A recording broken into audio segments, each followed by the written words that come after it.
दूसरा इसी यहाँ की बीमारी है kidney, gall bladder. Gall bladder में स्टोन हो जाए, किडनी में स्टोन हो जाए, स्टोन का कारका हमेशा सैटर्न रहेगा। तो kidney is an important agent जो हमारा ब्लड को प्योरीफाई करती है और उसको लोअर एब्डोमेन साइड में होती है लगी हुई। और किडनी का जो वेट होता है वो तो केवल ग्रामों में होता है, लेकिन इसका काम जो है करती है, बहुत अच्छा करती है। They contains more than a million filter unit called nephrons. आप नेफ्रोलॉजी, इसीलिए नेफ्रोलॉजी डिपार्टमेंट बोलते हैं, किडनी वाले डॉक्टर को नेफ्रोलॉजिस्ट बोलते हैं, क्योंकि इसमें कितने ही मिलियन, 10 लाख से ऊपर फिल्टर होते हैं जो हमारे ब्लड को फिल्टर करते हैं। ब्लड में से दूषित चीजें निकाल के यूरिन के ब्लैडर में भेज देते हैं और जो प्योर ब्लड है वो दोबारा फिर साफ करने के लिए आगे भेज देते हैं। साफ करने के बाद हार्ट को सप्लाई हो जाता है। ये नेफ्रॉन जो है, ये किडनी जो है छोटी होने के बाद भी इसमें बहुत से फिल्टर होते हैं और उन फिल्टर्स को नेफ्रॉन बोलते हैं।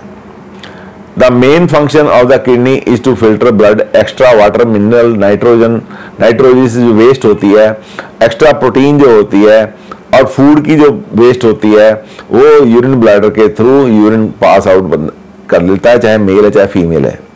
The most common disease of kidneys are inflammation. Kidney की सबसे जो कॉमन डिजीज है उनमें इन्फ्लेमेशन है, स्पाज्मा है, पेन है, stone formation inside them, their failure due to chronic diabetes. Even sugar kidney को खराब कर देती है जिसकी वजह से किडनी फेल हो जाती है। लॉन्ग टर्म ब्लड प्रेशर आपको रहता है वो भी किडनी को असर करता है। कई बार आपकी किडनी में स्टोन आ जाता है तो भी प्रॉब्लम आती है। Stones are mainly form of calcium and phosphoric salts and uric acids. कई बार आपने देखा पैर सूजने लग जाते हैं तो आपका यूरिन टेस्ट कराया जाता है, उसमें देखा जाता है यूरिक एसिड तो नहीं है। वो यूरिक एसिड भी किडनी में पत्थर पैदा करता है और लेकिन यूरिन के जो पत्थर हैं बड़े आराम से सक्सेसफुली रिमूव हो जाते हैं। ये आज की डेट में साइंस ने इतनी तरक्की कर ली है कि ये कोई मुश्किल काम नहीं रहा है। Comparatively it is easier to remove stones from kidney.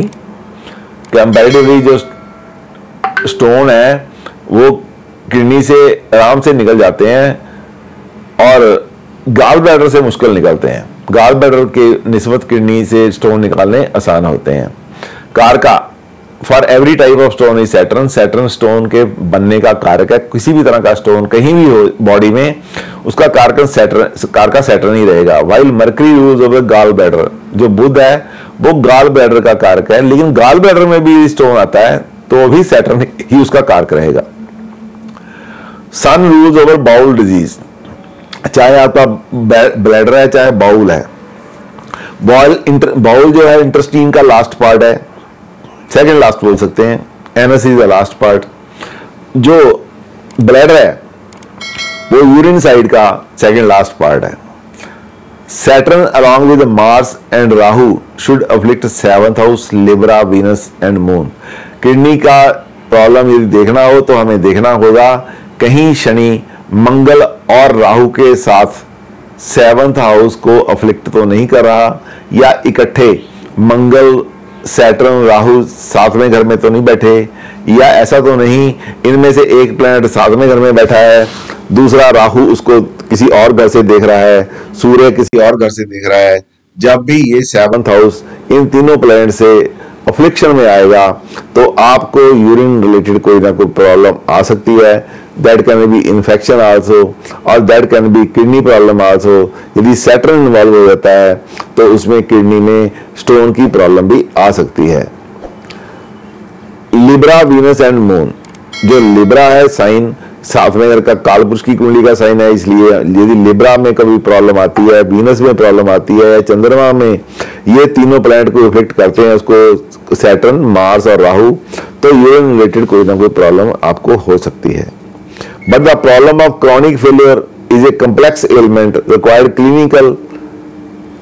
Cleaning of blood bye artificial means called dialysis. लेकिन जब क्रॉनिक प्रॉब्लम आ जाती है, किडनी आपकी काम करना बंद कर देती है या बहुत कम काम करती है, तो हम डायलिसिस का डॉक्टर आपको सलाह देते हैं कि आपको डायलिसिस करवाना चाहिए। By transplanting someone else kidney, ये दूसरा तरीका ये होता है कि कोई किडनी का डोनर आपको मिल जाए और उसकी किडनी आप ट्रांसफर कर लो।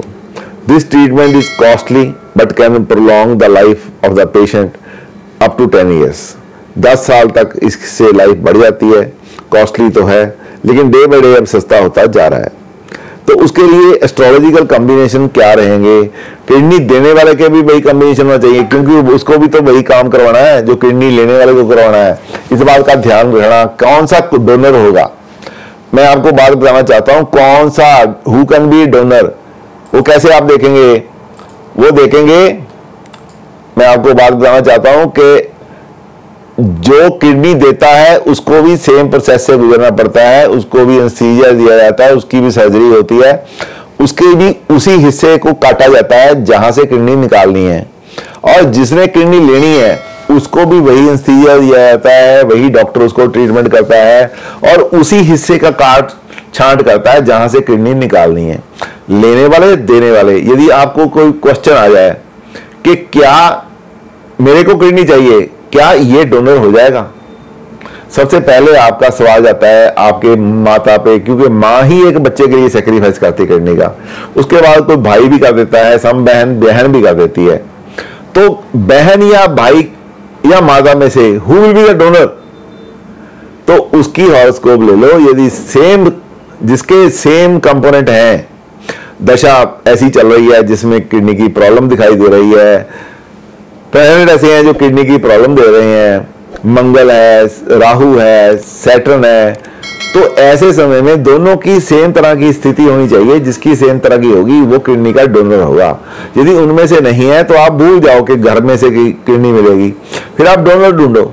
डोनर की हॉरोस्कोप आपके पास आ जाती है, उसकी किडनी आपको मैच करेगी या नहीं करेगी। बड़ा सिंपल सा देखने का तरीका है। डॉक्टर तो बहुत कुछ देखते हैं, आपने सिंपल देखना है कि क्या ये डोनर है। डोनर कौन होगा? जिसकी हॉरोस्कोप में वैसे ही कॉम्बिनेशन होगा जैसे डोनर की किडनी के मरीज के कॉम्बिनेशन है। तो इससे पता चल जाएगा कि डोनर कौन है। तो इतने से बात से पता चल जाता है। तो उसके बाद कॉम्बिनेशन क्या होंगे इसमें? Venus is the main karaka of kidney and Mercury and Moon and 6th and 7th house is the supporting house. Some of the main astrological combinations are, astrological combination जो है वो कौन से हैं? Number 1, Mercury in a Jupiterian sign aspected by Sun. बुध किसी Jupiter के sign में बैठा हो और सूर्य के द्वारा दृष्ट हो या साथ में बैठा हो। Moon and Venus in a watery sign and its dispositor in 6th और 7th हाउस अफ्लिक्टेड। चंद्रमा या शुक्र किसी वाटरी साइन में हो, जैसे 4 नंबर 8 नंबर ऐसे वाटरी साइन में होंगे और उनका जो मालिक होगा वो 6ठे या 7वें घर में बैठा हो। Malefic occupy 6, 7, 8 house. जब मेलेफिक प्लैनेट्स 6ठा घर, 7वां घर, 8वां घर को अच्छी तरह से जकड़ लेते हैं तो भी ब्लैडर की या बाउल की प्रॉब्लम आती है, जो बाद में किडनी प्रॉब्लम में बदल सकती है। कई बार आपको पता होगा कि बाउंस बैक भी करती है। इन्फेक्शन आपको यूरिन में होती है और उसको संभालते नहीं आप, वो प्रोस्टेट एरिया में चल जाती है, उसको भी नहीं संभालते, वो किडनीज में इन्फेक्शन कर देती है। कई बार हम बाउंस बैक करने के बाद, उल्ट चलने के बाद भी, रिवर्स इंजीनियरिंग से भी किडनी की प्रॉब्लम आ जाती है। इसलिए छोटी से छोटी इन्फेक्शन को भी, यूरिन के साथ रिलेटेड कोई भी इन्फेक्शन हो, पेनिस में कोई इन्फेक्शन हो, विजाइनल कोई इन्फेक्शन हो, तो उसको हमें बहुत सीरियस लेना चाहिए ताकि यहाँ की इन्फेक्शन कहीं किडनी में ट्रांसफर ना हो जाए। तो 7th house, 7th lord Virgo, Libra and Venus all afflicted by Mars.